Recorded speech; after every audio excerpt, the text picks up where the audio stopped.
If you're law enforcement, stop and listen to me right now. If you're a police department that does not have an LPR system, Insight is offering the first 10 agencies, that means one agency apiece, gets one camera for free. You have to tell them that Two Cops, One Donut sent you. You heard me right. If you're a police agency that does not have an LPR system yet, or does have an LPR system, and you're not happy with the product you have, Insight is offering you a free camera. No strings attached, and they will install it. I have 10 to give out. Tell them Two Cops, One Donut sent you, or reach out to me, and I will get you in contact. If you're a business owner or an HOA, please stop and listen to me right now. If you're just listening to the audio, do yourself a favor and watch the YouTube version of this episode to get a visual of what I'm about to tell you. I want to tell you guys about Insight LPR. It's a license plate reader. If your agency, community, or business is looking to invest in LPR to help solve and deter crime or to make your community safer, Insight LPR has my vote of confidence. I've met with their team. They know their LPRs, guys.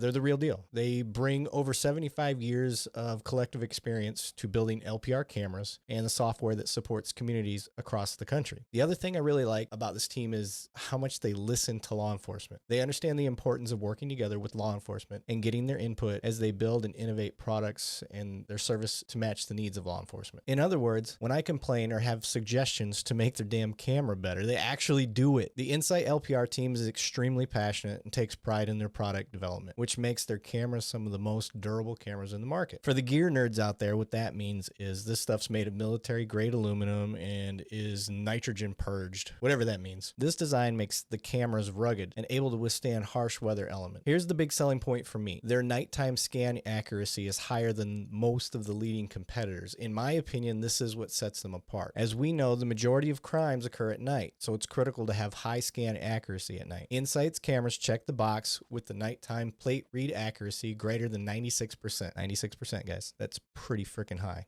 If your community is looking to invest in LPR technology, reach out to one of their experts today, or reach out to me. Tell them Two Cops, One Donut sent you.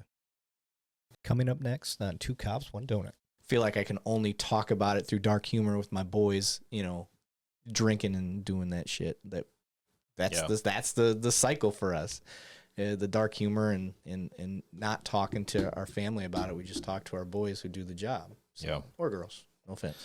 No, and that's the same with us. I think I found the same thing coming home and leaning on Shannon's shoulders. That was probably the best therapy that I could have done. And I had been through light bar therapy and talking to people and all kinds of crazy stuff. But the one big help was support at home. And if you don't have that, yeah, I can see how guys do what they do. Yeah. And it's rough to see, but it definitely was Mrs. Weimy. It definitely was Shannon that pulled me back and has always kept me where I needed to be. That's cool. How was the military as far as when you guys are coming back? Was the military like pushing anything to help y'all? At first they weren't. Then they started doing things, retreats after we'd come back from deployment, stopovers in Germany or something, decompression stops to spend a week and kind of decompress. Coming back to Disney World, Disneyland with a family for a week or so after we'd come back. So they started implementing that sort of thing, which I think helped. Yeah. But 20-year war or more, we learned a lot. Takes a toll. When it comes to the PTSD side. I don't even think they call it PTSD now. It's like PTSI or PTI, something like that. Post-traumatic injury.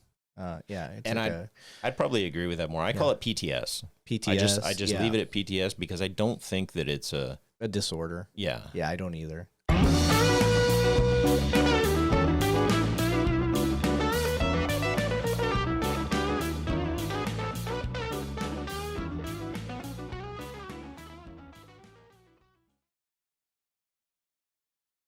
All right, welcome back. Two Cops, One Donut. I am your host, Eric Levine, and one of my guests I've been looking forward to for quite some time, a Navy SEAL.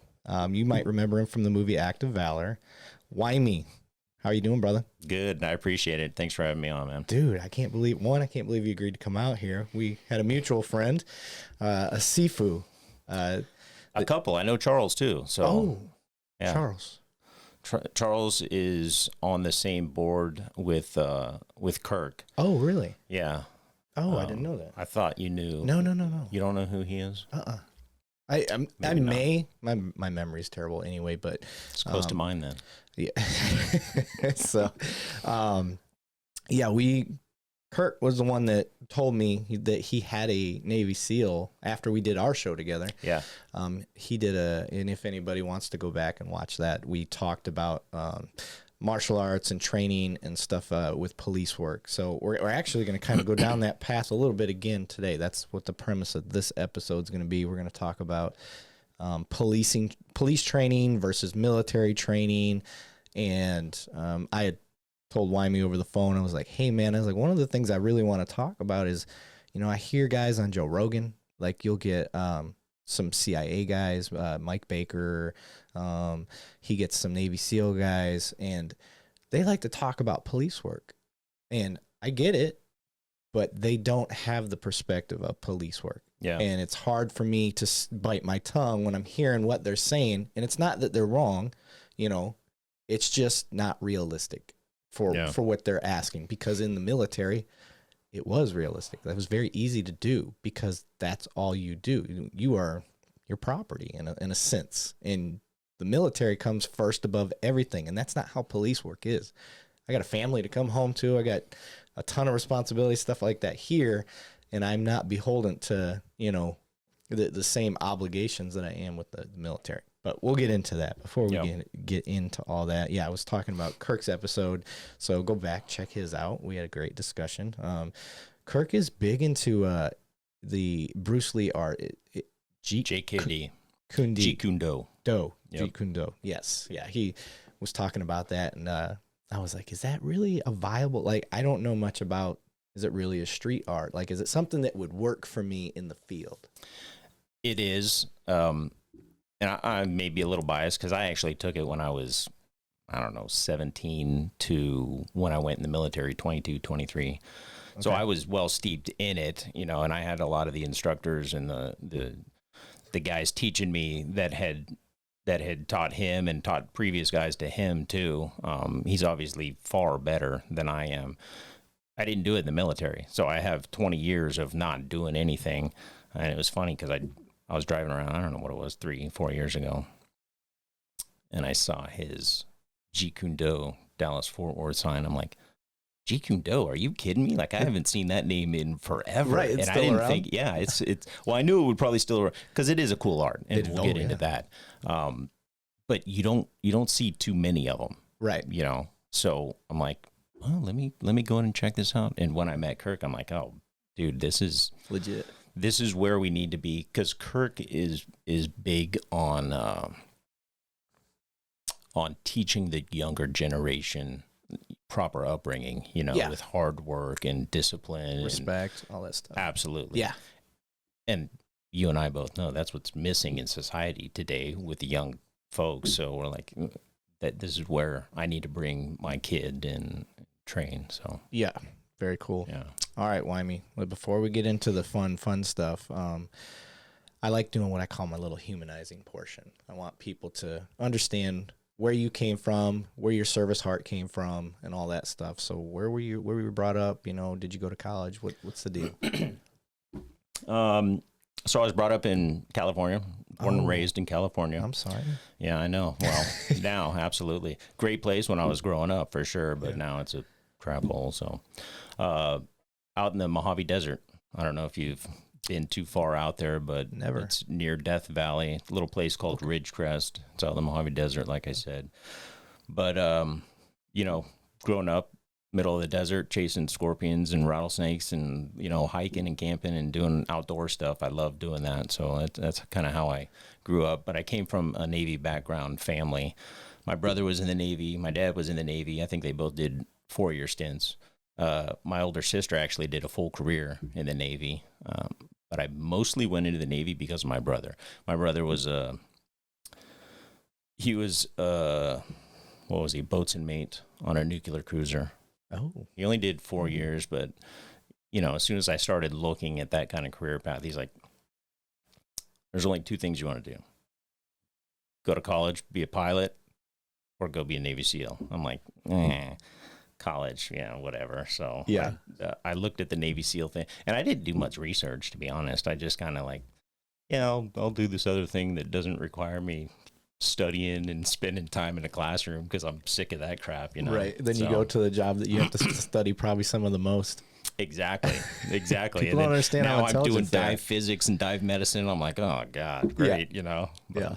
But you're doing it based on cool shit that you want to do. Exactly. Yeah, it's a big difference. I don't think people truly understand the intelligence level that it takes to become a Navy SEAL. I think it's one of the most underestimated things that I had ever heard of, along with like TAC-P, PJs, stuff like that. These guys, they're basically, when they get done with training, they have at a minimum a bachelor's degree, at a minimum, not to mention all the other things that they specialize in.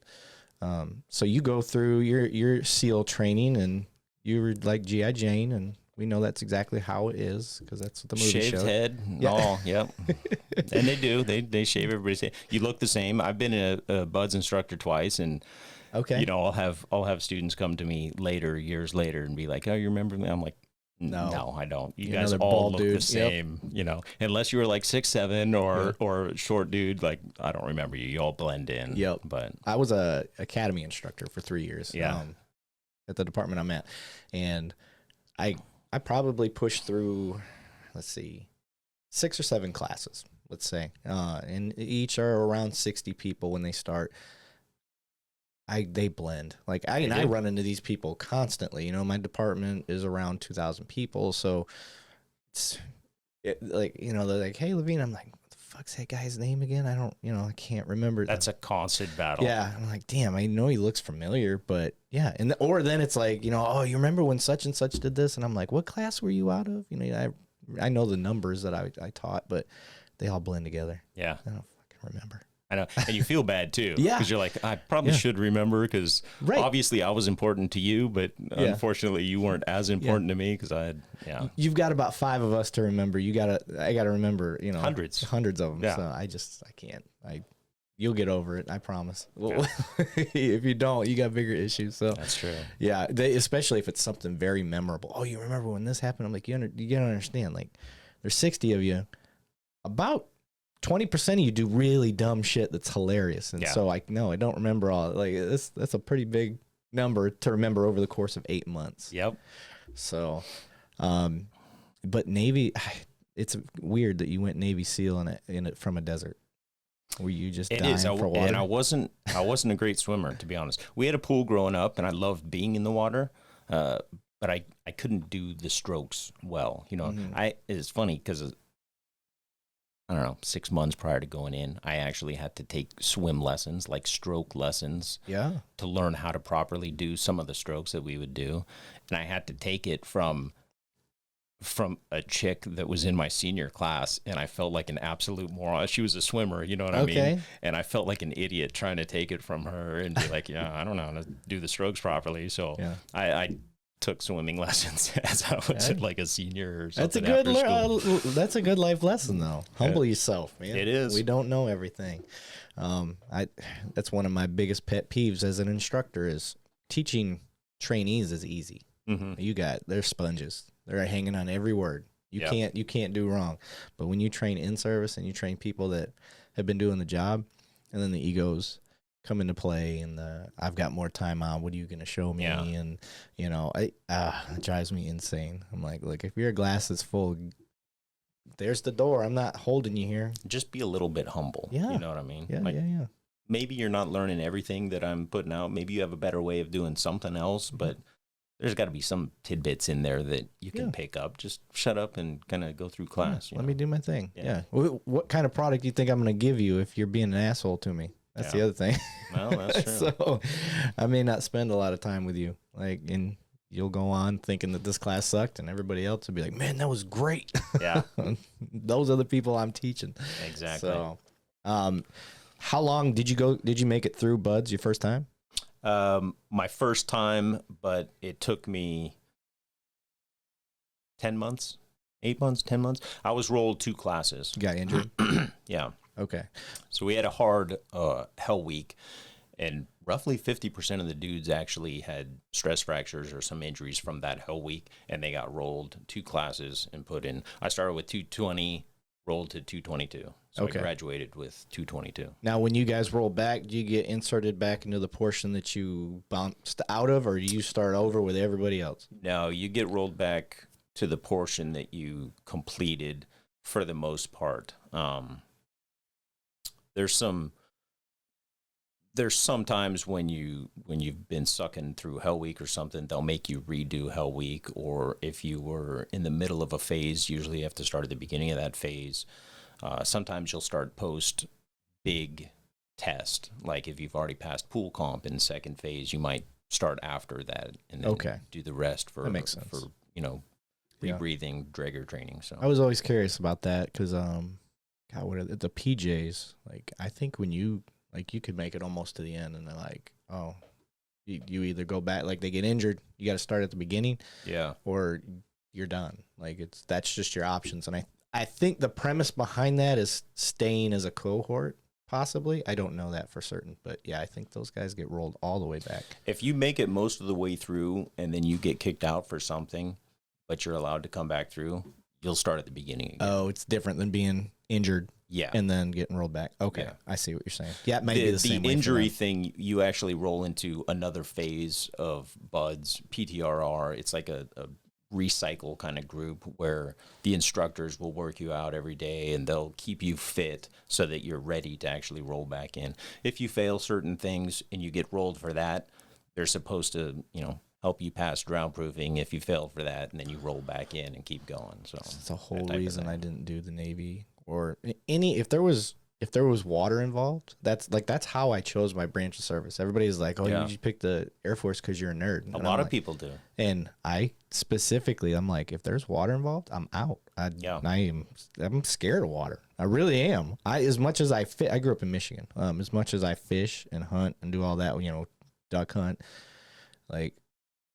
I do not like being in the water, and I don't necessarily like being on the water. If I can see the shore, I'm content. Hilarious, but I get seasick. So so do I. I didn't know that. That was always fun. Yeah, I don't get seasick at like the lake and stuff like that. But in Michigan, you got the Great Lakes, and those are like oceans. They're huge. Yeah, it's huge, and it's rough, and it's cold ass water, especially Superior. But going through that, and then I went on a couple cruises. I was fine. I was okay. And then we went on one cruise. We were eating dinner at the back of the boat. It was like the fancy restaurant spot, and you could see everything. I don't know what it was about the motion of the ocean, but I'm like, ugh, I feel like shit. I thought I was getting sick, like actual sick, because I'd been on so many, I've been 2 other cruises. I was fine. And I was like, ugh. And then I went and laid down, but I went to a different section of the boat, and I think it evened me back out. Something about being at the back of that boat at that time jacked me up. So then I'm like, I had convinced myself I don't get seasick. And then I did a fish charter, 4-hour fish charter, went out deep sea fishing. I probably threw up the majority of the time.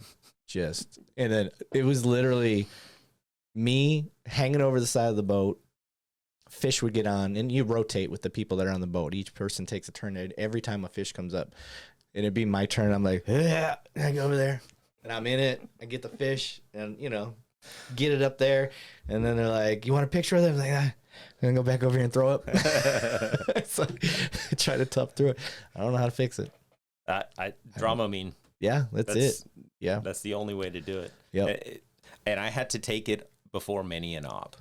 We did a stint where we were doing MEO, Maritime Interdiction Operations, in the Northern Arabian Gulf. I was sick almost every single night because we were on the Mark Vs, and those are, the big jet boats. Smaller, but there's, I don't know what there is, maybe 20 dudes, 30 dudes on that boat. Yeah. And that thing is just like, whoom, whoom, and it's just like cutting through the waves, and there's diesel fumes, and you're just like, yeah. I had to drug up before every time. So when you were doing that, were you guys like getting on boats, other people's boats? Like, Yeah, tankers usually. Oh shit! So you had to clear a tanker. Yeah. Oh, how long did that take? Anywhere from a towel to a tanker, you know, because How they were long smuggling oil, they were smuggling dates. Dates, I think, were actually more money wise than oil dope? at the time. Yeah. Oh, then oil. Yeah. Fuck. And these dudes would skirt the Iranian water line. So as soon as they saw us coming, they'd jump into Iranian waters, which means we'd have to jump off the boat because we can't go into Iranian waters. But Really? yeah, Who's gonna see you? if we take it down there and they GPS where it is, you know, then the Iranian gunboats come and they're like, nope, that's in our property. Okay. So. But we could take them if they were on the Yeah. international waters. So Yeah. Okay. they'd always just kind of skirt that now line. I'm curious. Like a tanker, tankers are huge. I don't know if anybody's ever seen a tanker. We actually have the big tanker freighters in the Great Lakes constantly coming in and out. And that was like one of the, you go up to the Sulaks in Mackinac, you know, up by the big bridge in Michigan, and you just watch the freighters go, you know, and to tell you how strong the Great Lakes are, they sink freighters. So it's happened. So you got ships that have been, you know, down there for 100 years. It's craziness. But how long does it take you guys to clear a freighter? I mean, it totally depends on the ship and what they've done to it. So if they really didn't want us getting in, Reinforce all the hatches. they'd weld all the hatches shut, and we'd have to get in with a quickie saw or a torch and cut the dogs off. One of the worst things they could do is pile up like 1-inch, 2-inch rope in front of the door. That shit just takes a long time to pull out. You know, if there's like 1,000 feet of rope just piled up in front of doors, that sucks. Oh shit. That's pretty smart. They'd put wires across so that helos couldn't fast rope on. There's a bunch of stuff that they do that. Oh man, they don't like. They don't like us taking over. I've seen, you know, I've watched the Coast Guard guys that do the I don't know what you call it when you jump on another boat. But when they do that, and that, had I known about that job prior to joining the military, that's what I probably would have went for. Yeah. Because to me, that was the, you know, my young mind at the time, stupid. And I was like, that is awesome. It looked cool at the time. Yeah. Now my adult self, I'm like, I'll let the kids do that stuff. I'm good. Mm-hmm. Yeah. I spent a lot of time doing that. And I'm like, somebody else can climb the hook and climb. Yes. Yeah. But it reminds me of that joke, you know, there's a young bull and an old bull up on the hill, and they're looking down at all the cows. Let's go down there and fuck one of them cows. They're like, oh, son, let's walk down there. Fuck them all. Take your time. Yep. Take your time, guys. All right. So let's transition, because this is where we're starting to get into the differences. Now, when you go on a mission, or when you are, maybe it's not necessarily a mission as much as it is just patrol, whatever it is, you're always in another country. You're not doing it stateside. No, training stateside, but training-wise, you're outside. But yeah, so the SEALs and most military, when we are actually performing our real duties, it's always in a forward location. It's not stateside. And who your, I don't want to say enemies, but who the people that are not you are pretty easy to spot. Okay? For the most part. Right. Now, I'm not talking about in a war zone when everybody's trying to dress like the local public. That's a little different. But my point is, like, they're going to speak another language. They're going to, there's just all of these factors that, you know, and you're looking for certain, you're profiling, like any male that's, you know, 15 to 25 years of age or whatever your war age is, and these different things. These are targets and people that we know to keep an eye on, right? For the most part. For the most part. And this is a generalization. I get it. Yeah. But when you're out there, there is no, you don't have to worry about cameras and what the public's going to think of what you're doing. You have a mission, you go out, you knock it out any way possible, as long as you stay within the Geneva Convention and your ROEs, whatever they are. And as long as you handle in between that, you're good to go. Yeah. For the most part. And while you're out there, what type of training do y'all have as far as like taking a person under custody? I'm not sure you can say under custody at that point, because there is no custody. Like if they're in the house that you know you're going into, by just because you're going in there. They're the bad guys, and you're going to question everybody in there. Right. You know what I mean? And try and decipher who's who and what's what what. I mean by custody is they're not free to leave. Once No, you guys are of course engaged, not. then nobody's going anywhere. And you have to, you're seizing their person in a sense, and you're seizing their, if you're doing a house, you're seizing their property. There are no search warrants. There's nothing like that. There's none of this stuff. It's there's the target. Move in, handle up. You know, if there's a threat, take the threat out. There's no de-escalating. Yeah. Do you have to de-escalate? Somebody's picking up a rifle. I mean, there's certain things that you need to be looking for, and not. You know, there was an incident where I was number one man in the door. Door gets blown. I come in. I turn right. Other guy goes left, and right in front of me, there's a real old dude. We had just blown the door in. He's holding this gold-plated pistol, but he's holding it down here, and he's just kind of staggering around. Yeah. Was I within my rights to take a shot there? I mean, he was holding the gun, but he wasn't pointing it at me. Yeah. So I had to decide what to do. Ultimately, I went over muzzle strike and took him down, but I didn't shoot him. I could have gotten away with shooting him, but there wasn't. There's not a need. Yeah, there's no need for that, you know. Yeah, threat assessment. But you have to assess the threat, obviously. So there is that. Yeah. All right. So, man, that coffee's good. I love Black Rifle. They got hazelnut now, just so y'all know. Supposed to be opening one on the 26th up near my house. Really? Yeah. Yeah, we go to one quite often. It's just outside of my area, so we hit those guys up quite a bit just to support the local business. And they're growing too. Oh yeah, yeah, getting big. I've reached out to Evan on LinkedIn we're not friends. He doesn't know me. So I'm just like, it's the only way I know to try to get a hold of people, like, unless you get networked through. Yeah, I was like, God, I would love to have him on here. Yeah. Because if there's one thing cops love, it's coffee. And he, not kissing his ass, he makes the best coffee. Like, he really does. I've tried to find better coffee. I tried that cats poop out the beans thing. You know, one of my buddies was stationed over there, and he got it, like, a pound of it, like, for $20 or something. Crazy. I don't see the big thing about it either. No, so I tried it, and I was like, tastes like Dunkin' Donuts coffee to me, bro. It's not anything special, but his stuff, man, Gunship's probably my favorite, the black, and then now I've been drinking the hazelnut stuff, so really good. I don't think I've tried that, actually. I'll try it. Dude, yeah, he just came out with it. Surprised, yeah, he's probably had it maybe 6-7 months, but yeah, it's so good. I just like the smell. You know, you get in the truck in the morning, you go to work, and it just fills the whole truck up with that hazelnut smell. It smells like morning.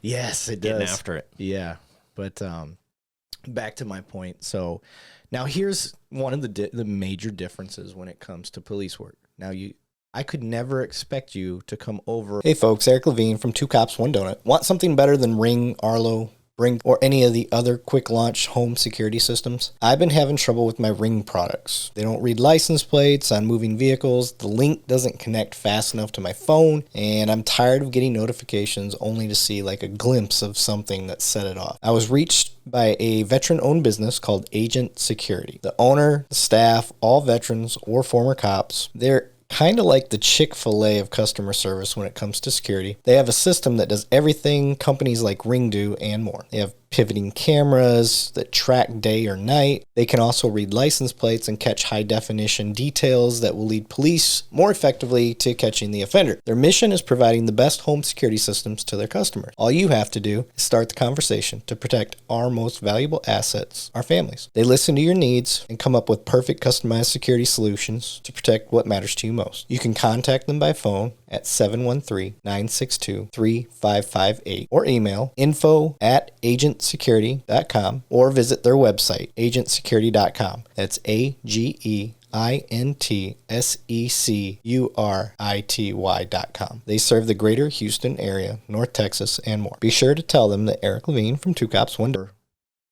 to my world and in the States here, and if I tell you you've got a wanted suspect inside that house, go in and get him. Like, there is so much more that we have to do than what we got to do when we're in a forward deployed location. And I see that as your hands being constrained. Like Yeah.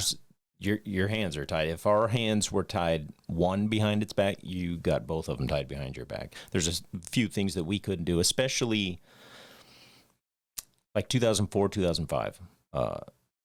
We went into Fallujah. Fallujah was pretty much evacuated. There were only bad guys in there. Right. It was almost like the OK Corral. Anything goes, because our head shed wasn't over there. The flagpole wasn't really over there yet. Yeah. And it's the flagpole, it's the head shed, that really constrain things, because they're pushing policy and they're pushing laws from what happens in the past.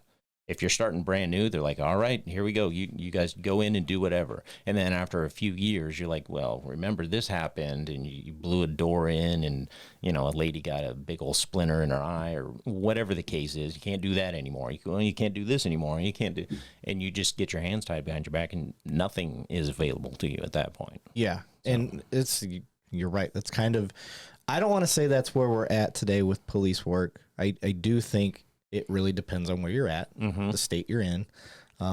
In Texas, Texas is, people don't think of it this way, but as far as police training goes, very progressive.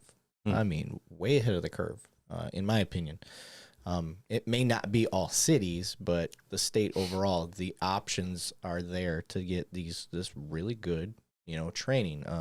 Unfortunately, the Uvalde incident happened, and something that you could speak to.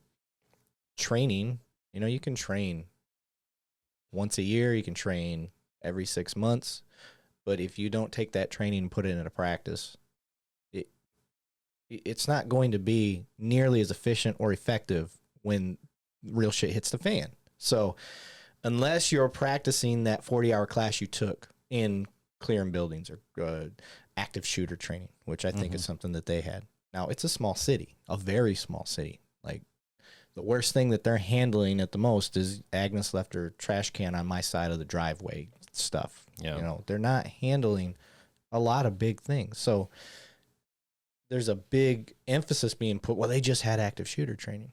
I'm like, listen, yeah, they had that training, but they don't practice it. They're not handling robbery calls every day. They're not handling these high stress calls that a city like where I'm at, or the area that in the DFW area, robberies happen all day long. All day long. People are getting, seriously assaulted. There's just high stress calls constantly. So those officers that handle those calls are able to, unless they're rookies, but they're able to start cycling through all of their training because they're constantly putting into practice. Don't suck up to the wall. Stay, take your corner slow. All these little things that you learn in these classes, you keep picking at them and doing them and refining them. Yeah. But as a city like Uvalde, how often do they get to do that stuff? Not often. And then you talk about being fired at by a high-powered rifle. Like, if you've never even been next to a rifle as it's fired, like, that is some soul-shaking shit. And I can only imagine being at the end of the muzzle blast, like the stuff that's going to go through your head when you are not a seasoned person for these high-stress stuff. And to judge them based on that, I think is fucked up. I think it's to Monday morning quarterback and say, well, this is what I would have done. You don't know what you would have done. You ain't never been in that position. I never been on the end of somebody shooting at me with a rifle. Pistols, yeah, but not a rifle. Yeah. I can only imagine. And so for you, as highly trained as the SEALs were, you go, and this is part of the thing I'm talking about, the continuous training. Y'all train every day when you're not doing the job. Police aren't. Yeah. And you can't expect them to, because one, they're not getting paid. In the military, we're getting paid, 365, 24/7. Like, that's just the part of the contract. So when they say, hey, we're going to train today, like, okay, this is what I signed up for. This is what we agreed to. Police don't have that. You want me to go train in grappling? Guess who's fitting the bill? Me. Yeah. Guess who's taking extra time away from their family? Me. So these are the expectations and stuff that people talk about. But in the military, for you guys are training all the time. So when you actually went and did real world for your first time, how smooth do you think it went for you? The first time, obviously, I was a new guy. Yeah. I mean, So I kind of had to take the back seat and figure out what was going on. To be honest, I don't remember the first time that I got shot at.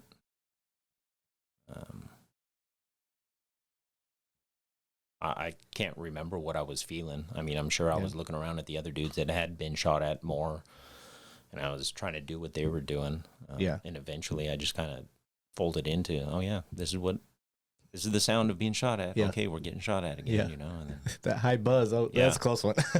Yeah. It's the training does make a huge difference though, and I don't know what to do about that. You know, Kirk actually helps out the cadets and he does a freaking fabulous job. And I think more of that needs to be done. The unfortunate part is you can't force somebody to come get some training, even if it's free.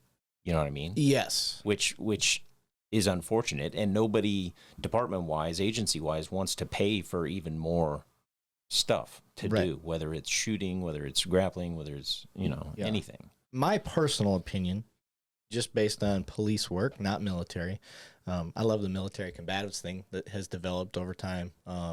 Love it. I think they're doing a really good job with that.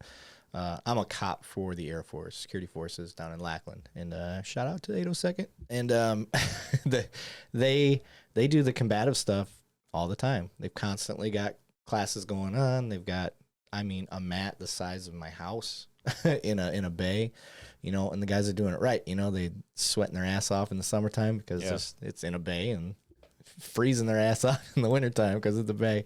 You got to warm that place up just through sweat.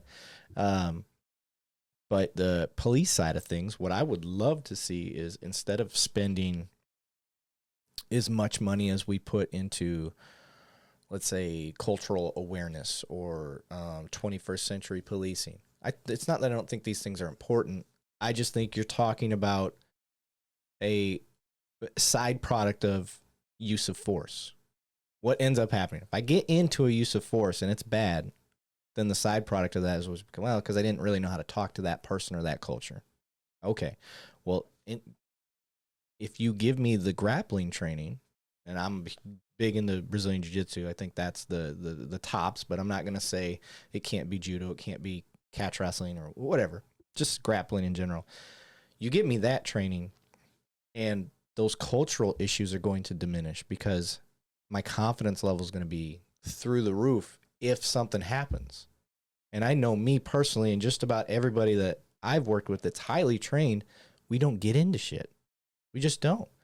We're able to use our words better because of our confidence level. Yeah. And even when we get into something, we don't vapor lock and get stuck in that OODA loop. We just, it's, if you watch any of my body camera, and I'm not a black belt by any means, but when I get into it with people, it's like fighting a 3-year-old. Like, come on, dude. Like, what do you, because for him, he's fighting for his life. He thinks anyway.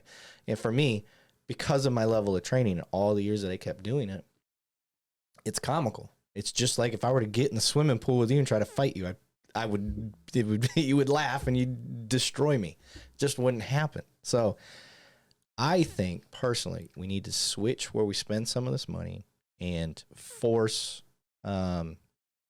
officers to do a minimum of, like, let's say 2 years of grappling, where they have an attendance that they're supposed to abide by. And at the end of that 2 years, if they haven't met that attendance, they get like a 6-month extension or whatever it is, because we get hurt and vacations and all that stuff. But you have to complete the amount of times within a certain window or your license gets suspended. So you complete that stuff. Because like I said, I think the base layer, everything, it's not talking. It's not, because if you can't talk, if you're a socially awkward person, like you were talking about earlier, like that's how the youth is today. They don't have the social skills. And this is a general statement. They don't have the same social skills that you and I had to develop as kids. And now they don't have the confidence of any kind of grappling or fighting behind that either. Right. Yeah, that's another thing. I mean, that was one way that we used to squash our problems back in the day. You know, you'd get the schoolyard fight, whatever it is. Now these kids are being destroyed psychologically 24/7 because of social media. I feel bad for them. It's terrible. Why my kids are not on there? Yeah, mine. Actually, that's why I'm not on there. So I took all social media off my phone. It was absolutely wasting my time. So it's on my computer. And if somebody, goes through Instagram or Facebook, I have to actually make the conscious decision to go in at night, look at my computer, respond to them, and then the next day it's not on my phone, so I can't see anything that you're doing throughout the day, because it was just wasting my time. Oh my God. Oh, I bet. Yeah, it's horrible, dude. I love this. This is my favorite part of this, because I learned so much. Other officers learn a ton. Like, I designed this to teach the public. Yeah.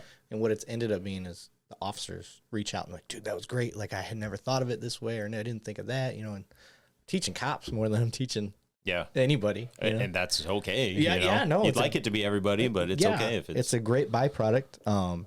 And I think over the course, my show's gotten a reputation enough that some of the other side of the house are starting to feel more comfortable.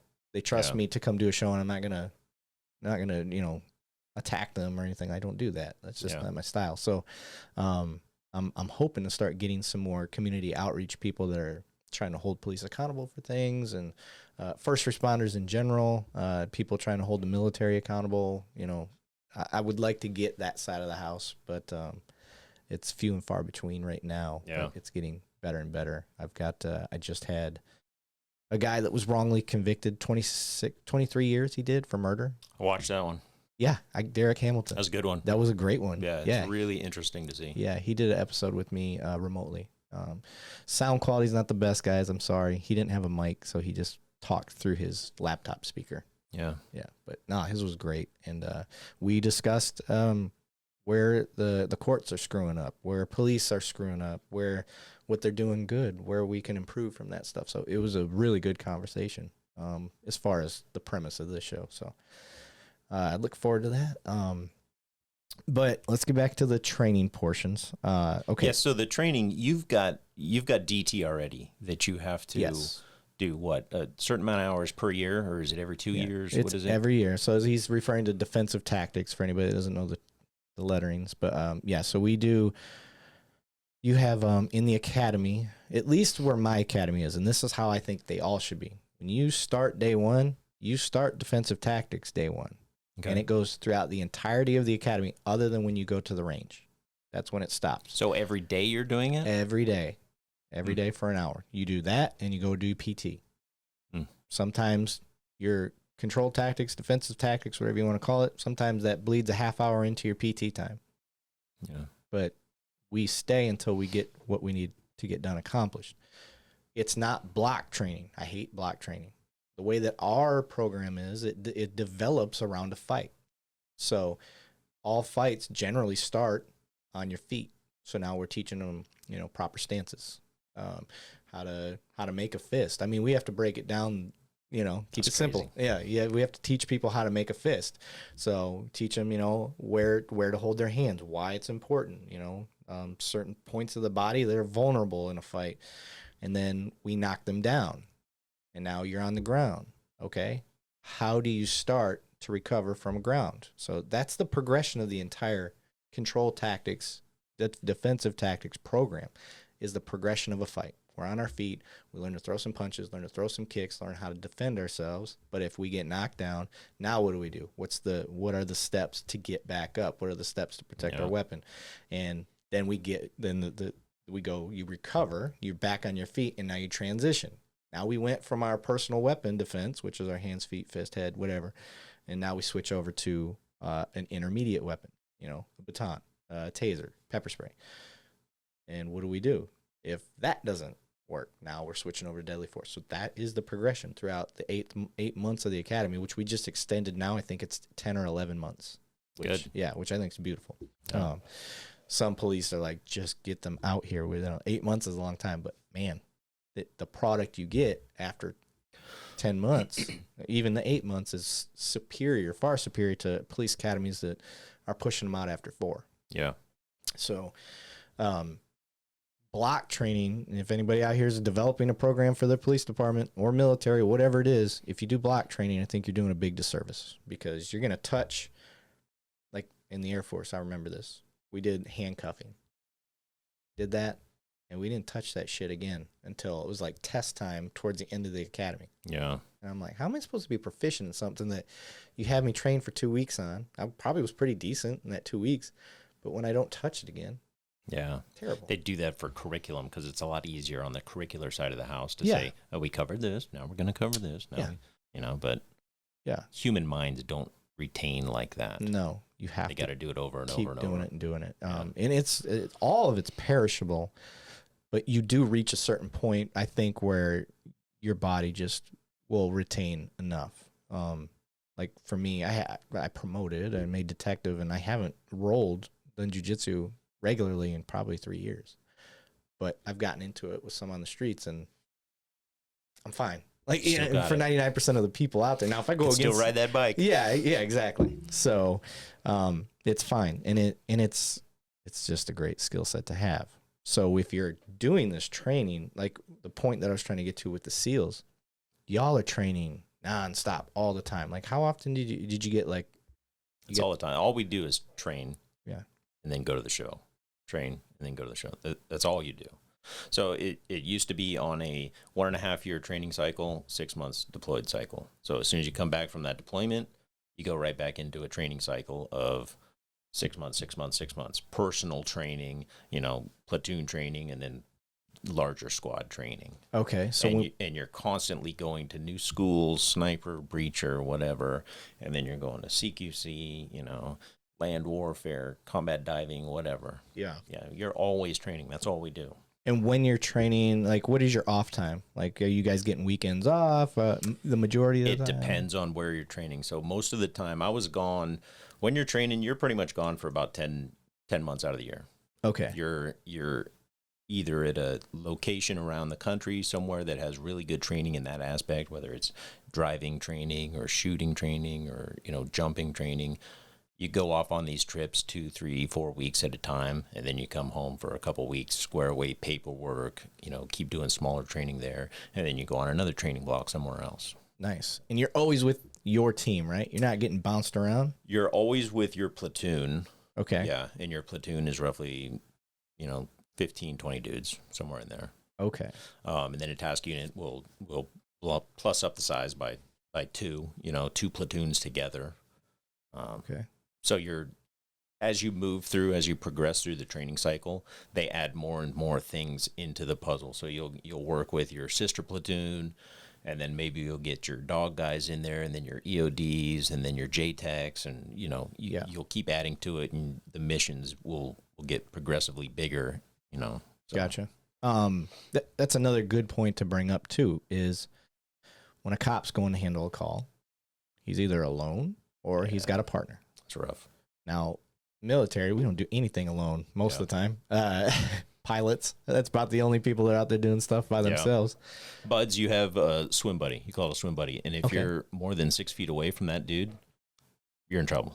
You're doing something. You're going to hit the surf, getting wet, sandy, doing push-ups, pull-ups, running, whatever. But you better not be more than 6 feet away from your swim buddy. No shit. Yeah. Oh, fuck. See, that'd have been another problem. My guy would have been like, wait for me. I'm like, no, I gotta get off this. I gotta get out of this water.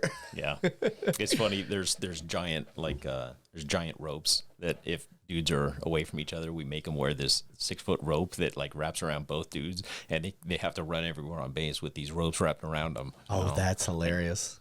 Remember next time. Yeah. Stay together. Yeah. And this is another thing. That's the military. That we are allowed to do that stuff. If I screw up, that's what I'm saying. Your hands are tied. You don't have any of those punishments that we add. Yeah. It's it. That's your career. They're going away from us too. I won't lie. They're slowly, melting off the table, which is no good because all they did was make dudes better. Right. But now it's some kind of kindler, gentler. Yeah. Navy SEALs. It's not good. Maybe Navy Penguins. Maybe we have to switch it. Possibly. I'm not going to say that to any SEAL's face. But yeah, that in itself is another issue when I hear these military people saying, well, the cops need to train and do this more and do this. I'm like, yes, because you're coming from an environment that facilitated that stuff, and that was expected. Yeah, so maybe talk about how you can facilitate it more. Because you and I can both agree, yes, you need more training, but how does that more training get done? let's figure that aspect out. I don't know Yeah. whether it needs to be. I know a lot of the agencies have money. Oh, So for sure. that's not the problem. It's allocating it to the proper resources, Yes. to doing what you think. And I think another part of the problem is that the people making the decisions have never been on the street. They're not out there taking rounds. They're not out there making arrests. Same thing in the military. You get up to a certain pay grade and you kind of lose track of what was going on down at those bottom ranks. Yep.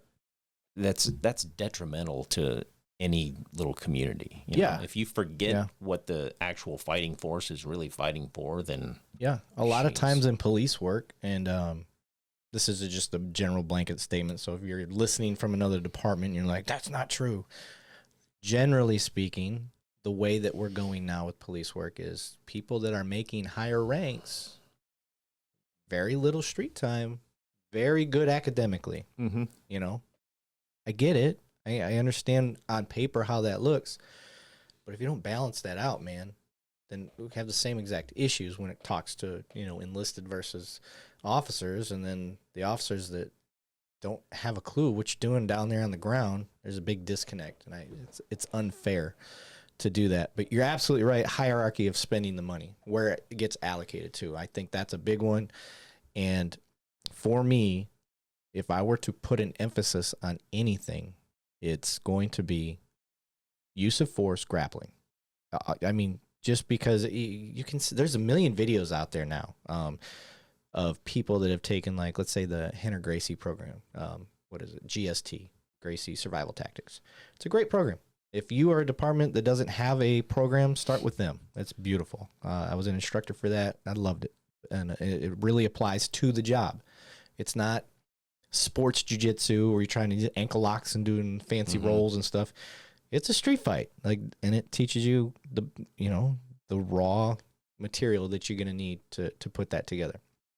So start there, because if I am confident going hands-on, I'm less likely to lean on my Batman belt. Yeah. And when officers get spun up in a situation, the things that keep you level-headed is the training. So if I'm trained very proficiently, I'm a sniper, you know, Marine Corps sniper recon guy with my pistol as an officer, that may be my go-to more so than these. And if I use a gun in a situation that, you know, when I went into a panic mode and that I just killed somebody they didn't need to.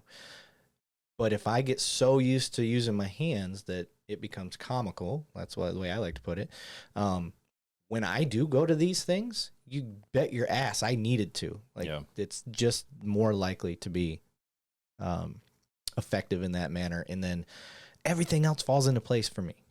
That's how my mind works with police work anyway. I don't know how it looks to you, but obviously SEAL stuff is a little different because you guys are, I don't know, maybe you do get close enough a lot that you got to go hands-on first, but I mean, if they don't have anything, you're definitely going hands-on. So true. Yes. Yeah. You got to do flying neck seals. You got to take them to the ground. You got to zip tie them, handcuff them. Yes. Same thing.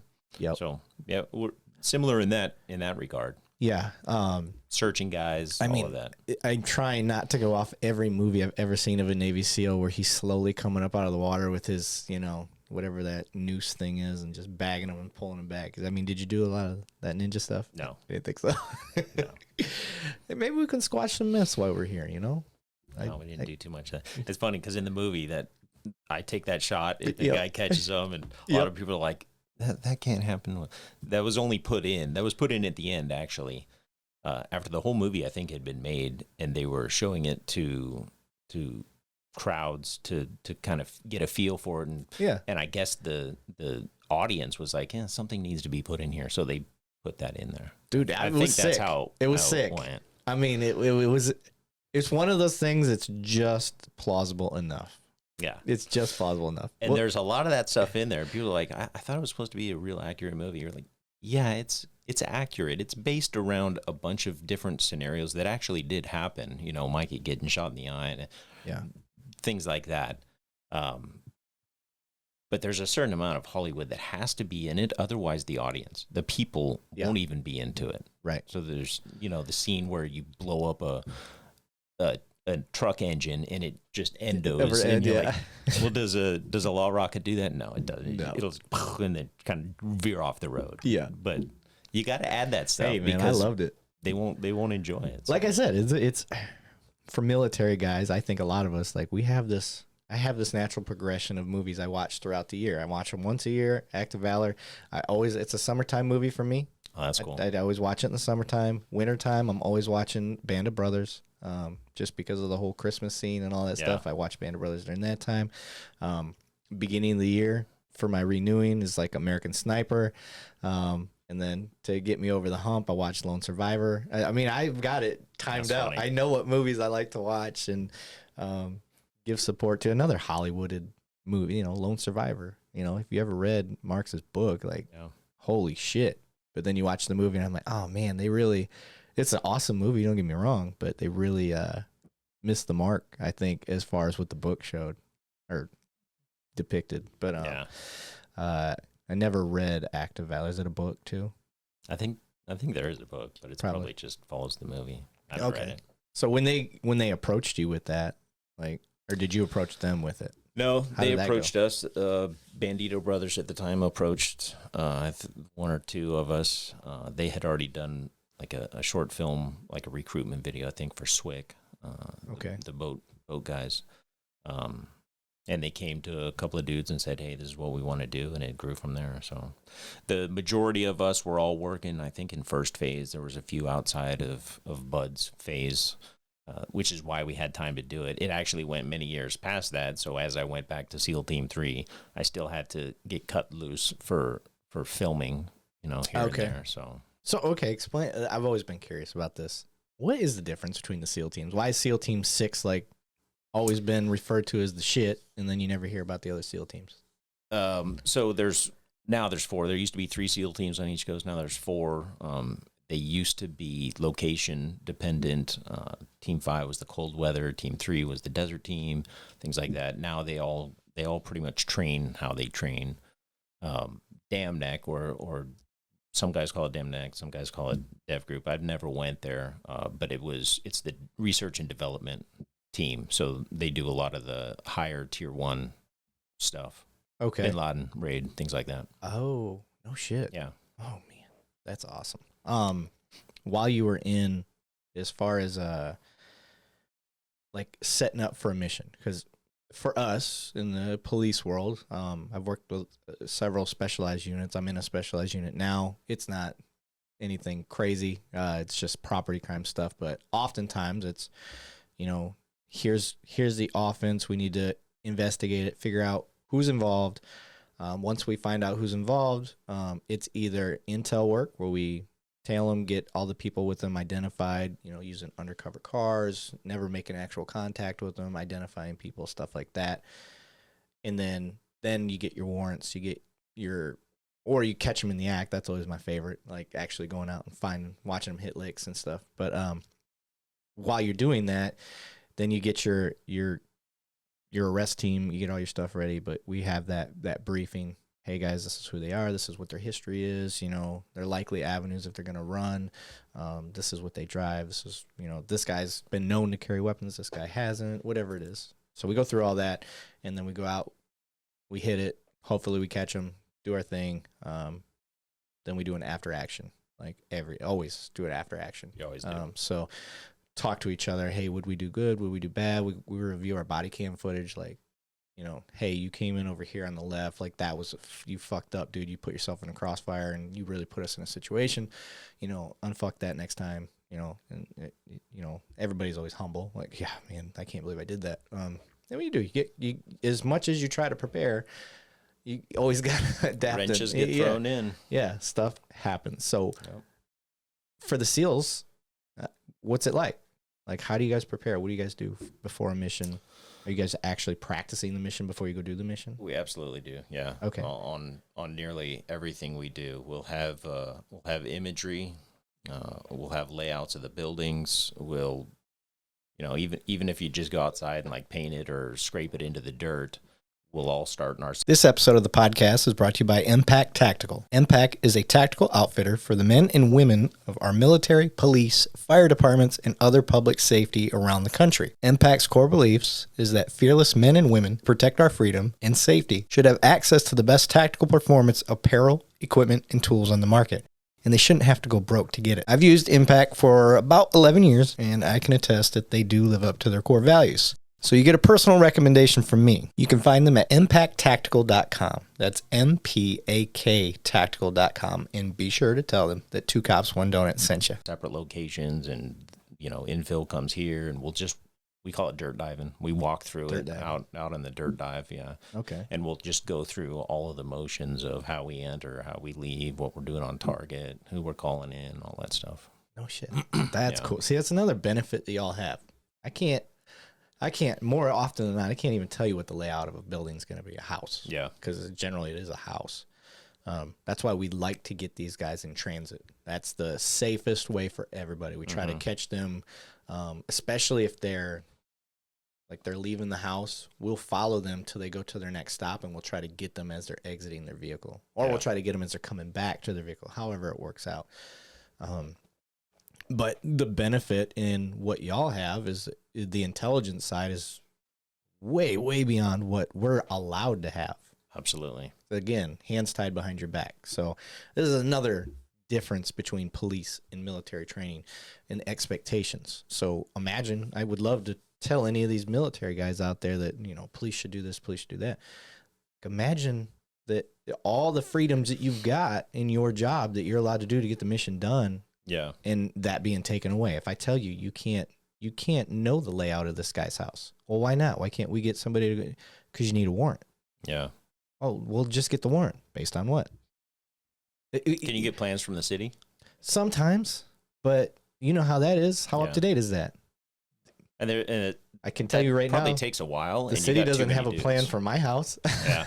So renovations, all that stuff. And a lot of the homes that we're dealing with have been built in the 60s, 70s. I guarantee they're different. Yeah. Guarantee it. So these are all factors that when people are like, why can't the cops do this? Or why don't they do it like the military does here? These are things that nobody considers because they don't do the job.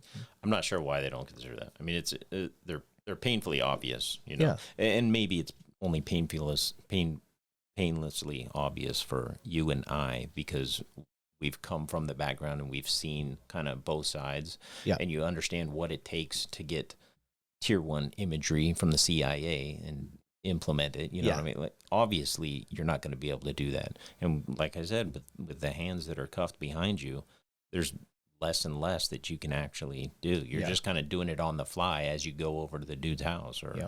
And a lot of your info that you're getting is vetted by people that have been heavily vetted. Some of the info we're getting is from a crackhead we busted 3 weeks prior that is giving us intel to work off time. Yeah. And, it's like, do I want to depend on that? I got 2 daughters here. Like, I'm putting all my faith in what this dude just told us. You got to take everything with a grain of salt. Yeah, we got a little bit of that too, because obviously the human intel goes off of people that we're meeting out on the street too, and we're taking their word for it. And a lot of times stuff doesn't pan out simply because, hey, you told us that this bad dude would be here at this time. Yeah, well, he changed up his pattern. Sorry, and there's nothing we can do. This dude is some guy that we've been paying behind the scenes, to give us intel. But how much of you guys' intel is from y'all? Like from your team? Are you guys actually, going plain clothes, starting to scout out areas, or is that a whole separate side of the house? And then they disseminate that to you guys, the specialized team. It's a different side of the house. You got to actually be qualified to go do the sneaky peeky stuff out in the street. Plain clothes type thing. And it doesn't really work as well overseas unless you blend in. We don't blend in that well, what I mean? So you can't actually just go running through the streets doing that. You actually have to find people over there that are willing to go undercover, actual Iraqis that are willing to actually go on the account and say, hey, look, this is, I'm good buddies with him, and this is. And then look how we fucked them over, the ones that actually helped us. So I'm still pissed off about that. Families just destroyed. It's horrible, but good good luck getting intel. same with Afghanistan. I mean, there's definitely people on our side that you should have been looking out for. Yeah. Yep. I'm with you. I won't get too deep into the politics side. I try to avoid that, but that one does get me irritated. There's plenty history. That's the beauty of history, is like you've got all these things of proof of what not to do, and then we go and do it. So, and it doesn't go very long either. Like you only have to look back 1 or 2 decades. I know. And be like, dude, it was just here. Yeah. You screwed it up 20 years ago. Like, come on. Yeah, we're not talking to like the history of Troy. Yeah, and I know. We're talking about in the 80s and the 90s. Ink's still wet. Yeah, exactly. Yeah, unreal. But all right, sir. I think we've hammered the training side. I think we've shown the good differences. And you could easily go deeper into that, but I want to shift gears a little bit. So you know, I'm sure you've told your Navy stories a million times on podcasts and TV interviews and all that stuff. So I'm going to let people research you and do that side of the house. But I want to get into, you're a knife dude. You get out. Were you making knives while you were still in? I was. Yeah, I started probably 2012-ish, 2013, somewhere around there. Okay. 2012. Because I was on a rough deployment. I was actually, it came from therapy. Oh, okay. I was overseas in Afghanistan. We were losing dudes, IEDs and whatnot. And I was in a rough spot, and I was just trying to find a avenue to relieve some stress. So I started pounding on some steel out in the back of our Kandahar base and grew from there. Okay. Nice. It is Suicide Prevention Awareness Month. I just put a message out. You know, you don't do social media. There's a group called Married to the Badge, and it's mostly females, but it's for anybody that's married to a first responder. That tends to be the side of the house that gets neglected the most for help, because they're dealing just military. You know, we have our spouses. Everybody wants to help us.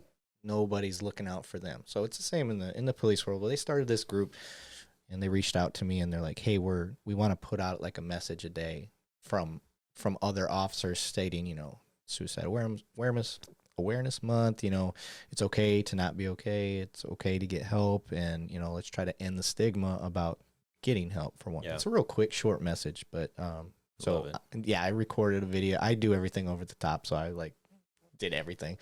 Sent it to him last night. But since we're talking about that therapy and stuff like that, it's a good program to look into. Married to the Badge. So anybody out there listening, this isn't live, so you don't go worry about that.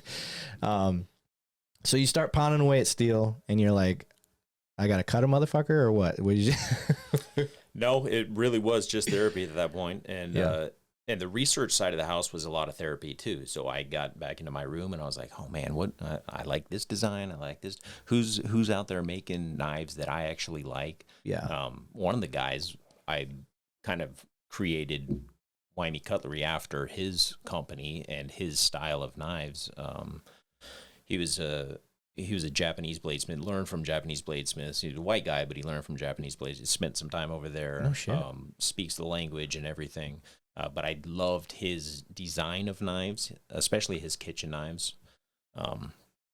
Obviously, I'd come from a tactical background, so I was steeped in that. But I'm like, I much more like the kitchen aspect of knives now, and I think it's because I was so steeped in the tactical. I was kind of burnt out on the tactical knives at that point. Gotcha. So I really like the kitchen knives a lot now, and they're a lot more high performance knives using steels. They get to a much harder Rockwell. If you don't know what you're doing, you're going to chip a blade, that type of thing. So these are blades that are very high performance, and you got to know how to treat them. Right. You know? But they'll cut better than any other blade out there. Nice. What was can you say who it was that you? Murray Carter. So he's got a company named Carter Cutlery. Okay. Idaho. Gotcha. Yeah. I've told you about I had no idea that you even knew who the guy was. I think it's called Half Face Blades or something like that. Well, he's another team guy. Yeah. Oh, is he? I didn't know that. I just knew I had seen a picture of that knife, that specific one, and I was like, man, that's like the perfect knife for me. Like that's the style of knife that I want to carry on duty, or if I was stationed in Montana for a while, so running out there, if I had something that I could defend myself while I'm going for a jog through the mountainside and stuff Yeah. like that. It's like, man, that is just a sweet ass knife. I love it. I like that style. The design aspect of it. Yeah, the design aspect. Yeah. I just because it's got the hole in the, you saw it. So, Yeah. I've never found that knife. I've never found, like, I even went to the website and I can't even find it on the website. So maybe it was like a one special run he did, and then He sells out a bunch. He's not a forger. He doesn't forge things, and like even for him, you'd come to a dude that forges simply because you have all the parameters of the knife that you want, and they can be made specifically for that. You can do that in a stock removal way also, but you're just cutting out the shape and then sending it off to be heat treated, and then okay. I actually forge everything right to a shape, and then I gotcha. heat treat it myself in house. All my Damascus is done in house. Mine's I really try to do everything on a craftsmanship level, and I want it to be the highest craftsmanship level that is possible. So I do everything in house, even making all my own Damascus is done in house. So okay, I promised Bengal. You checked out his knife, right? I checked out. How his did he knife. do for his first knife? That was awesome for his first knife. Not bad, right? Yeah, Yeah. it was very good. And don't worry, Bengal. He doesn't care about hurting your feelings. So I just wanted you to know I kept up my end of the deal, buddy. I don't. No, I don't care about hurting feelings. His grind's off. Obviously, his bevel is a little one-sided. He already knows that from looking at it, though. It's a heavy knife. I would taper the tang so that it's lighter. Okay. Weight ratio.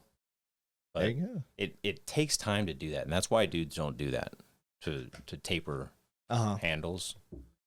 So Not bad, Bengal. Good job, buddy. No, Proud of you. it's For an good. Army guy. Not too bad. Yeah, I'm sure it'll cut. It will kill. My kid always laughs at that guy. Yeah, I love him, man. He's very passionate. That's the thing too. When somebody's is. passionate about something, like You see it. Yeah, you see it. And just like you were saying about the knives, like I could read right away. That's the knife I was telling you I liked. You're like, that's good, but it could use some more. It could use some more put into it. And this There's is the little tweaks. these here and little there. things that it could use. It could use, being all in one-stop shop. So how is the knife business been for you since you started doing it? It's been great since Yeah. I started doing it. Yeah. Yeah. Economy right now is sucking, so I think everybody feels that right now. Yeah. It's bad, but yeah, it's a good business. I love doing it because I keep it right there at my house. I have a shop right on my own property, so I can cruise in and out of the house and do anything I need.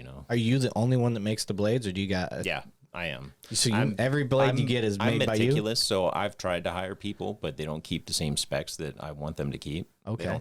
It's really hard to hire somebody when you're meticulous about every little thing.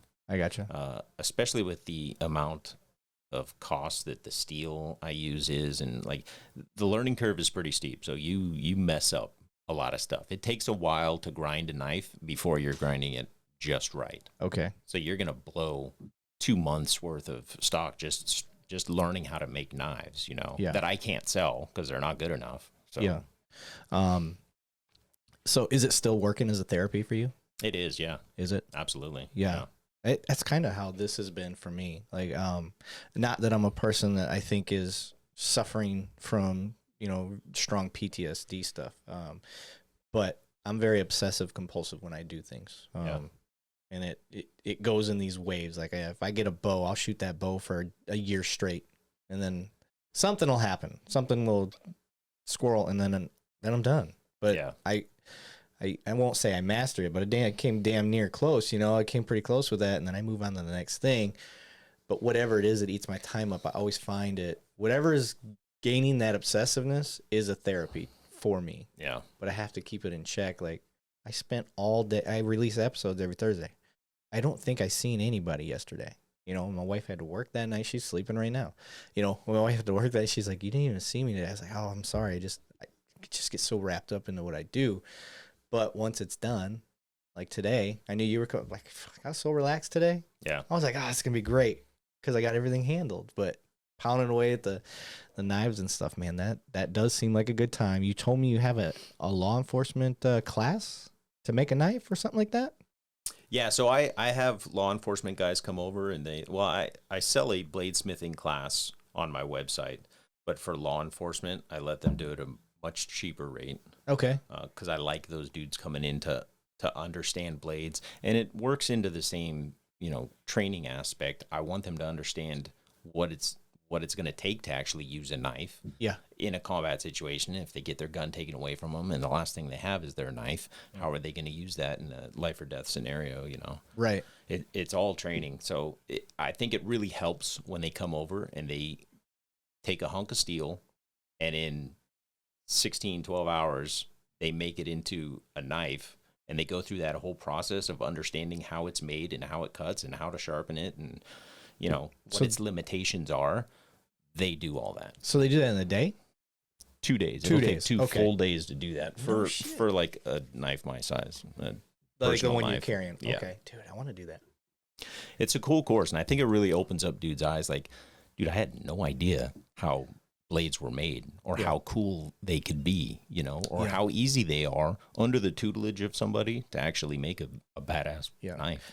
I need to get you connected with one of our instructors. His name's George Lopez, not the comedian. Prior Marine.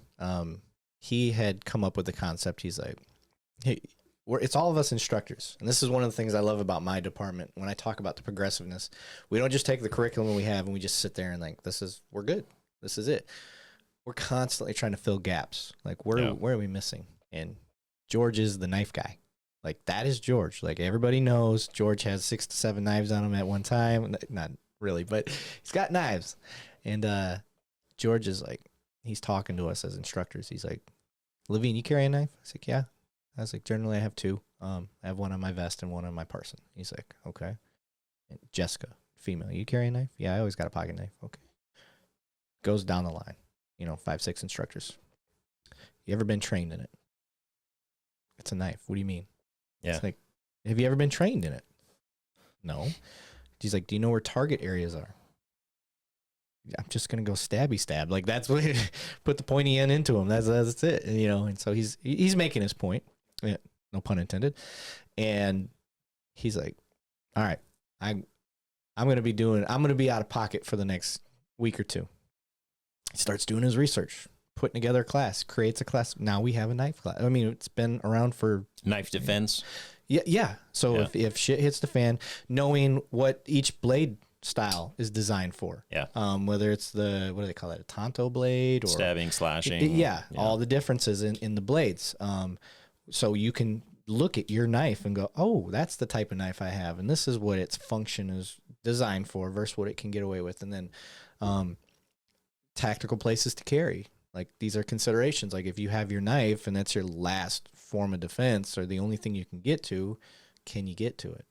Do you know how to get to it? Do you know how to deploy it? Do you know what the difference between, the full tang and then your folding knives and stuff like that? So, open that class in itself and helping him develop it. And when I say help him, he's bouncing stuff off of me. I didn't know the stuff he's teaching. Learning, he taught me why they would execute a soldier way back in the day with a sword, like in the clavicle area, all the arteries and stuff. It was called a clean death for a soldier. You see that scene in Gladiator. He's like, give me a clean death, and you're like, what the fuck is that supposed to mean? And George is like, they actually placed it in the wrong spot. Where they were trying to do it was back in the spinal cord. That's not what it was supposed to be. It's supposed to be here. Yeah. And I was like, no shit. So we learned all this stuff in this knife course, but it would be neat to have you could be a guest speaker or something and explain, like you said, you can have these badass knives. I wouldn't know the difference. Like, I would have to learn how to use the type of blade you're talking about because I'm used to these guys. Like, if I ruin this knife, I'm not crying. If I ruin one of your knives, I'm crying. There's a lot of blood, sweat, and tears behind your knives. Well, it'd be your knife at that point. You made the thing. You know what I mean? Well, yes. You go through the course, you make the knife, and now you understand, dude, I know exactly how to fix this. I break the tip off, I can regrind and bring it right back to what it was. Yeah. So that's the great thing about understanding knives from like a bladesmithing aspect. Mm-hmm. You don't worry about ruining a knife anymore because it really is just a knife. You can make another one. Yeah. Yeah. Yeah. But You're Of course, they're pricey. I was gonna say your knives aren't. Yeah. If I did the class, that's different, and plus I made it, so it's on me. But knowing that Weimy made this knife, his fucking name's right there on it, and it cost me $500 for this knife or whatever the price is. Yeah. Like that. It probably will sit there a lot. And see, we don't want them to be sitting there. I know. We want them to actually used. Yes. Use that thing. Yeah. So Need it to be used. So do you make steak knives? Yep. You do? Yeah. That's what steak knives, barbecue knives, all kinds of. I'd cool like a stuff. set of steak knives because the steak knives I have are from our wedding. Oh, like in they're 05. killer. Yeah. And because they're so serrated, like I don't know yet. I don't know how to sharpen. I don't like serrations. Yeah, I don't. So either. steak knives, if they're going to be sharp knives, they don't need serrations. You don't need to rip meat. You That's want what I to said. cleanly slice meat. Okay, that's why I always wondered why they do that because it drives me insane. It's because the maker can protect tiny portions while you're scraping it on a plate. Only the tips get dull, and inside won't get dull because it's not hitting. It's not anything. contacting anything other than meat. Okay, that makes sense. Which really doesn't work out because you're always going to dull those little tips anyway, and then it gets to ripping meat. So Okay. I take them out. I actually grind out. Like I have a Benchmade just like that. Yeah. Half serrated. I just ground out all the serrations. All the serrations? Yeah, I don't like them because Okay. I know how to sharpen, and I sharpen all my stuff on water stones, wet stones. Oh, do you? Yeah, that's I've how got I don't know what to call it. It's a kit, but it's, it goes from like 800 to 200, and it holds like everything is done for you. So Yeah. it takes idiots like me that don't know how to just use the whetstone and stuff. Learn how to use whetstone. Yeah. You will see a huge difference. Really? But my knives are fucking sharp. I mean, They'll I'm be sure they could be shaving sharp. sharper. Yeah. Shaving sharp. Oh yeah. Holy shit. I do Depending on the steel. I mean, you can get your stuff absolutely shaving sharp. I do the old school test. I'm like, oh, it works. It's shaved paper.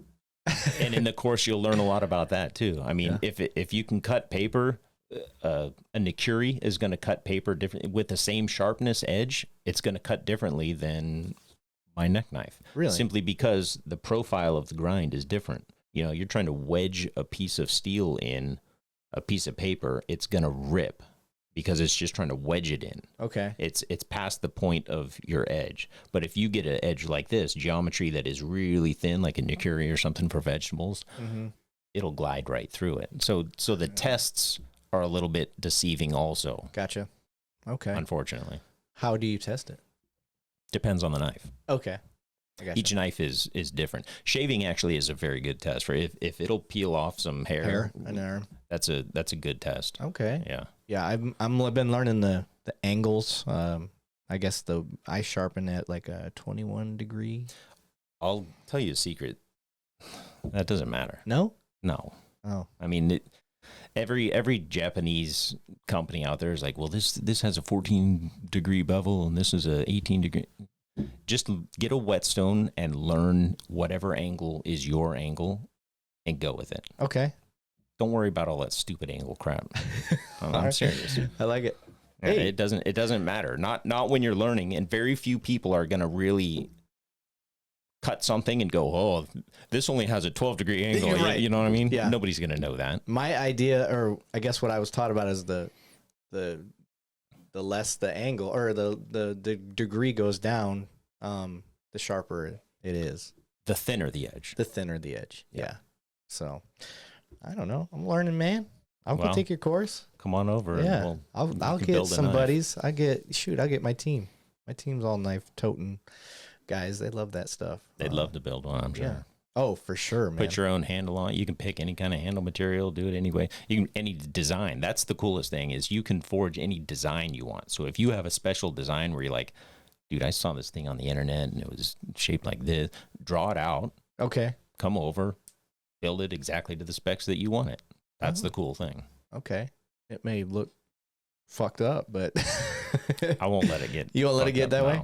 Okay. No, most of the time I've got to do at least the end part of grinding because grinding is tough for somebody that's new at it. Yeah. It's heat treated at that point. So if you blow the heat treat, your knife's done. Okay. If you heat it up too much. Yeah. And then, you can't really go back and do it. You're just going to have to forge another one, which is another 8 hours getting it all the way up to the point of grinding again. Yeah. So, and if this is too personal, you don't have to answer this question, but in the course of your relieving your PTSD and stuff like that, how has it gone? Is it vastly improved through this course? Is this something that you would highly recommend to everybody, or is this just kind of worked for you? Well, obviously, I would recommend it to everybody. Yeah. You mean to find their own outlet. Cool thing to do? Yeah. I think that's absolutely necessary. Okay. Yeah. Find something that you love to do that you can put your everything into, and that will greatly increase your chance of being a productive member of society. Great father, warrior, whatever. It'll come right back. And is there anything else you do for PTSD issues? Seek counseling, talk to your wife, whatever it is. My wife obviously is a huge supporter, so and really it's funny because a lot of people think Navy SEALs are heroes. Navy SEALs are obviously going to turn around and point right to their spouse and be like, no, I'm not the hero. Yeah. The SEAL wife is definitely the hero. They do everything while we're gone, right.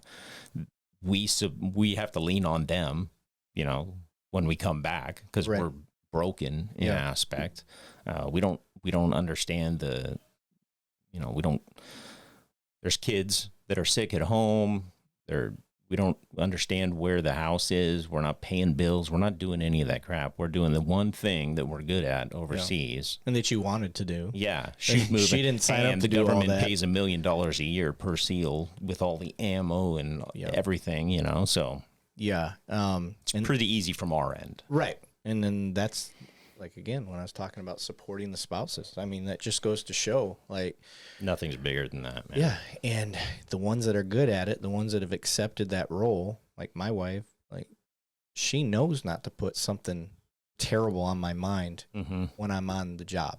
Like, hey, the dishwasher just broke and it's flooding the house or whatever it is. She'll wait. Yeah. I didn't teach her that. I didn't tell her to do that, but she knows I don't need to be nothing. I can't do anything from where I'm at, just like you guys can't do anything from when you're deployed out.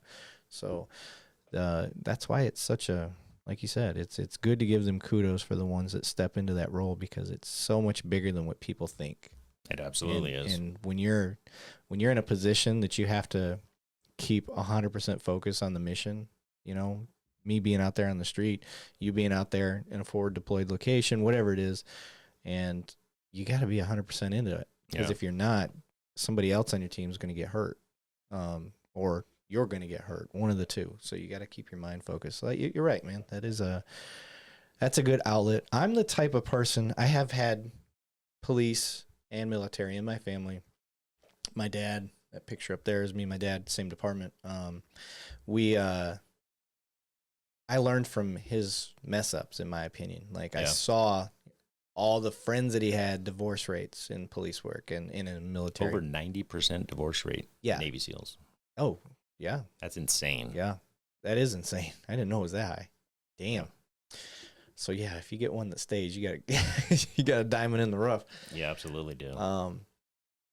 But I seen all these the officers, they get home, they're lethargic, they don't do much because their hypervigilance at work is way up here. They're working midnights. They don't see the sun that often. Their diet's shit because they're eating nighttime food that's available. I have taken the approach of doing the complete opposite. I didn't get taught that, but I just saw the writing on the wall. I'm like, well, what they do doesn't work. So how do I fix that? Yeah. Well, one, my spouse, if I have a bad call, I tell her about it. Like, I don't hide, anything. She knows if I come home right away and I'm going into the kids' room while they're sleeping, she knows something bad happened. She's, what's up? You talk about it, and as soon as I unburden it and tell her about it, like it just instantly starts. That's what helps me. And she's not so sensitive that I think I can't tell her the details. If she asks the details, I tell her. I don't keep anything back from her. And I think for us, that's helped. That's worked. And she understands where I'm coming from a lot more. And for me, I get to unburden that stuff and not hold it and feel like I can only talk about it through dark humor with my boys, drinking and doing that shit. That's the cycle for us. the dark humor and not talking to our family about it. We just talk to our boys who do the job. So, Yeah. Or girls. No offense. No, and that's the same with us. I think I found the same thing coming home and leaning on Shannon's shoulders. That was probably the best therapy that I could have done.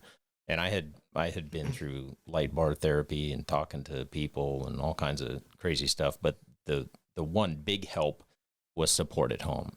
And if you don't have that, yeah, I can see how guys do what they do. Yeah. And it's rough to see, but it definitely was Mrs. Weimy. It definitely was Shannon that pulled me back and has always kept me where I needed to be. That's cool. How was the military as far as when you guys are coming back?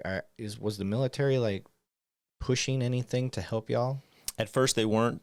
Then they started doing things, retreats after we'd come back from deployment, stopovers in Germany or something, decompression stops to spend a week and kind of decompress. Coming back to Disney World, Disneyland with the family for a week or so after we'd come back. So they started implementing that sort of thing, which I think helped. Yeah. But 20-year war or more, we learned a lot. Takes a toll. When it comes to the PTSD side. I don't even think they call it PTSD now. It's like PTSI or PTI, something like that. Post-traumatic injury. I'd probably agree with that more. I call it PTS. PTS. I just leave it at PTS because I don't think that it's a disorder. Yeah. Yeah, I don't either. It's been beating my head. Yeah. So I got in 2006 and it was starting to come around already. They were having discussions about it and whatnot, but PTSD. I mean, they were just constantly talking about it, and then the movies didn't help because then you started getting all the, what's that movie, Jarhead, and all the other ones that try to kind of highlight PTSD and talk about it. But yeah, I think you're right. We do need to change the language. Like I said, I think they were calling it PTI or PTSI, post-traumatic stress injury, post-traumatic injury. I'm down with that. Yeah, I mean, it is an injury. It is an injury. Yeah, and it goes off of TBI also, traumatic brain injury. So, yes. Yep. Yeah. That's you're right. But well, brother, we're about an hour and a half in. Is there any other messages you got? I think we'll talk about anything you want to talk about. Anything I want to talk about? Yeah. You can ask any questions. You can go down any rabbit hole, and I'll probably.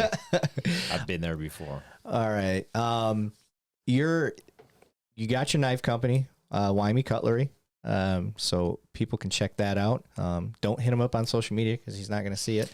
I will see it. Mrs. Weimy sees it, and then she relays. She does all social media. She does the website. She does packaging, sending. She does all the important stuff. Okay. So when somebody gets a knife from you, what's the process like? Like, let's say I order a knife. Is it something that's already made? It depends whether you're ordering off the website, because we do have knives ready to go on the website, or whether you want something custom made, which can be done too. So. Okay.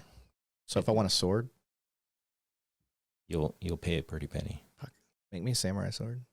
I mean, I'm not going to pay for it, but I have no need for this. Is my samurai sword. I've made one. This episode of the podcast is brought to you by HRH Combat Arms. They can turn your vision into reality. They specialize in gunsmithing and Cerakoting. Your Cerakote specialist is Air Force veteran and retired police sergeant Paul Ware, a.k.a. the Sarge. He can Cerakote your firearms, auto parts, tools, even your sports equipment. This veteran-owned business is located at 5025 Saunders Suite, 103, Fort Worth, Texas, 76119. You can call them at 682-304-0363, and you can find them online at www.hrhcombatarms.com. That's www.hrhcombatarms.com.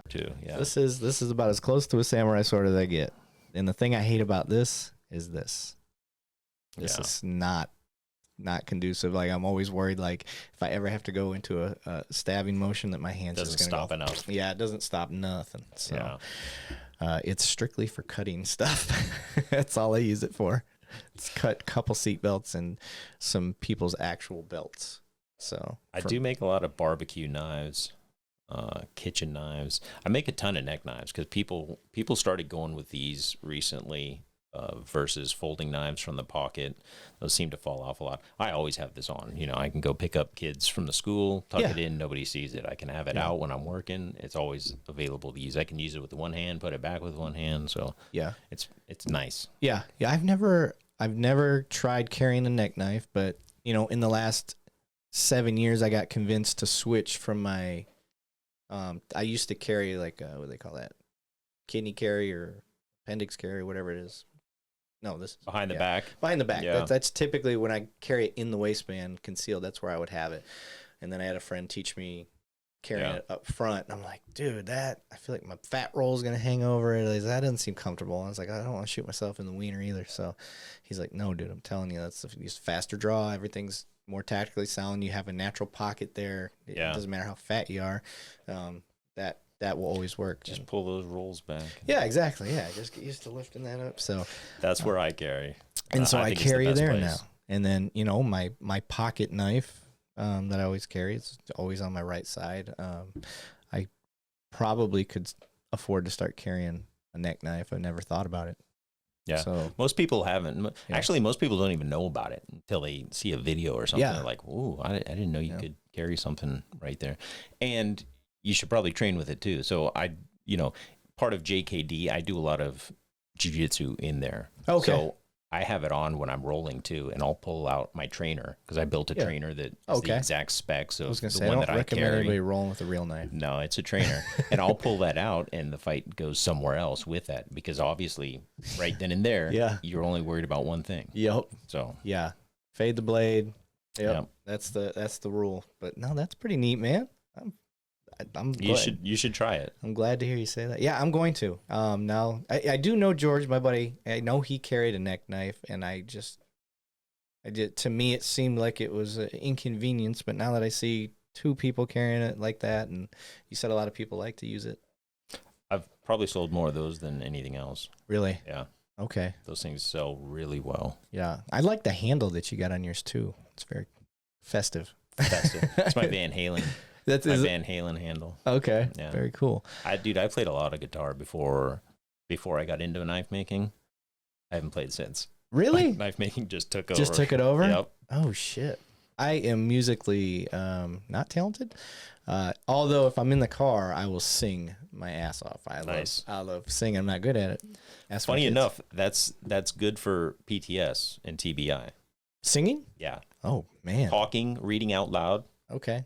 All good for I do all TBI. Those things, but I didn't do it to maybe that's why I don't have issues. Which is probably why you're really comfortable talking on podcasts and stuff. I mean, yeah, you could be right there. It's big. Yeah. Oh man, I didn't realize it, but talking and reading out loud is huge for PTS. No shit. Yeah. Very cool. Well, I didn't intend for this to go down a post-traumatic stress informal go where we go class, but yeah, this is I like it just because one, I think hearing it from an officer, hearing it from a veteran, it always goes a long way, especially because we lose so many. I know. Constantly. Sick of going to funerals. Yeah. I'm a part of a program called Brotherhood for the Fallen, and basically any officer that's killed violently in the line of duty, so obviously it's not a suicidal thing, but killed violently in the line of duty, we go out, we present the family with a check that, the chapter, that's part of my paycheck goes into that fund. And then every time this happens, we go out and we basically giving them our money to try to help in any way we can. I think we usually about $2,000. Nice. So whatever it is. And then just to show that we're all one big family and we'll help support each other. I've explained several times on here what the thin blue line is to me. Yeah. I hate that it's the thin line between us and evil. Like, okay, easy there. Like, I get what you're saying. I don't disagree with that. But for me, the way that I look at it is if you were to fall or I die, let's say I die in the line of duty. If I worked an office job, they're going to throw a lunch in. There's maybe whoever is really close to me at work is going to check in on my family. It'll fade after a year or two. But if I die in the line of duty here, not only is it going to be you, it's going to be a whole slew of people. That my daughter's going to have somebody there at prom. The other daughter's going to have somebody there at a recital. My wife's not going to have to worry about, building something in the backyard or whatever it is for the rest of their lives. And that to me, that's what the thin blue line is. So, and that's not just for police. I mean, we've got, you know, the military flag. It's got the green line, and firefighters got the red line. It all means the same stuff. Yeah. That's Support. Yeah, absolutely. And I think that's what that stuff means. I get the warrior mentality that we want to have as police, but I like the guardian mentality. I like that idea, you know. I lean more towards that also. Yeah, do you? Yeah. Maybe it's because we're getting older. How old are you? 46. 46? Okay, I'm 40. So a lot of it has to do that. You know, the older you get, the more you don't want to jump out of planes and do that, but you want to teach younger generations, hey, these are the mistakes we've made. This is the direction that we need to be going if we're gonna advance civilization. Yeah, it seems like we're backsliding now. Yeah, I'm at that point where if my unit deploys, because I'm in the IMA reserves. Have you ever heard of that? Mm-mm. So individual mobilization augmentee, fancy term for I'm attached to an active duty unit. I'm not attached to a reserve unit. So those guys do it 365, 24/7. In this police, they're military cops, security forces for the Air Force. But like when they deploy, my job is just to backfill the jobs here at home. Yeah. Pretty simple.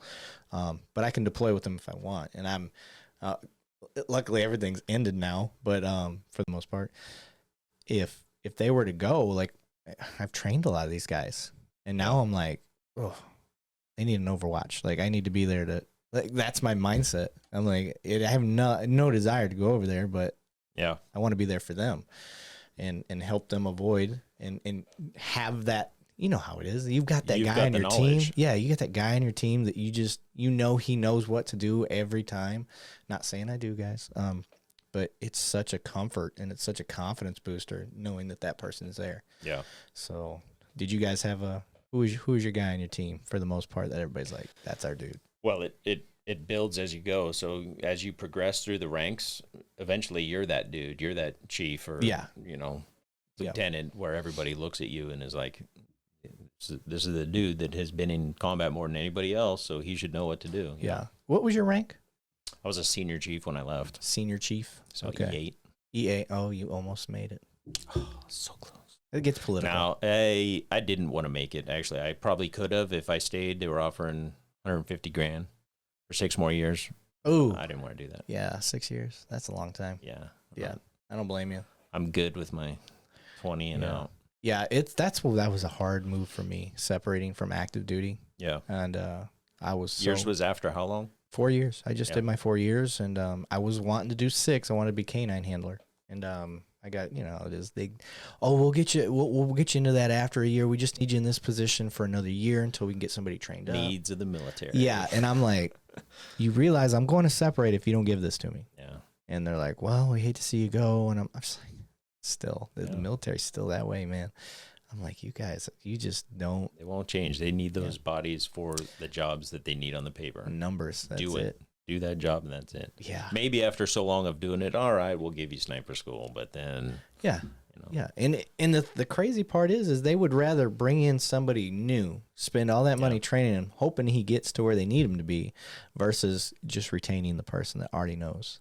And, military's horrible at that. I know. They spend so much money doing that. God, so much of your money. Yeah. They blow your money. Yeah. My money. Yeah, exactly. So, well, brother, I think we had a good show. Cool. I'm happy with this one. Sounds good. I'm very thankful you came out. Thanks for inviting me. I appreciate it. I know SEAL guys and military guys, they hate hearing it, but I appreciate your service, dude. You're a hero to me. Thank you. And I mean that, and I love what you're doing with the knife stuff, and just the fact that it's a therapy for you. I'm hoping somebody hears it and they jump into it. I will be going to a class, so anybody from my department listening to this, if you want to get signed up, what's the max capacity you do for this? I'm only doing one at a time. Oh, and it's I'm only individual. doing I can only do roughly one a month. So it's backed up a little bit, but throw your name in and contact me. Yeah, well, I get priority. I'm cooler, so of course you do. Plus, I write warrants for a living, so you might get a surprise when you get pulled over. Like, this can go away, Weimy. All you gotta do is let me in the class. That's fucked up. I'm joking. I'm gonna keep that camera rolling. Then. Yeah. I just recorded myself. One word versus another. Yep. No worries, but I appreciate it, brother. Yep.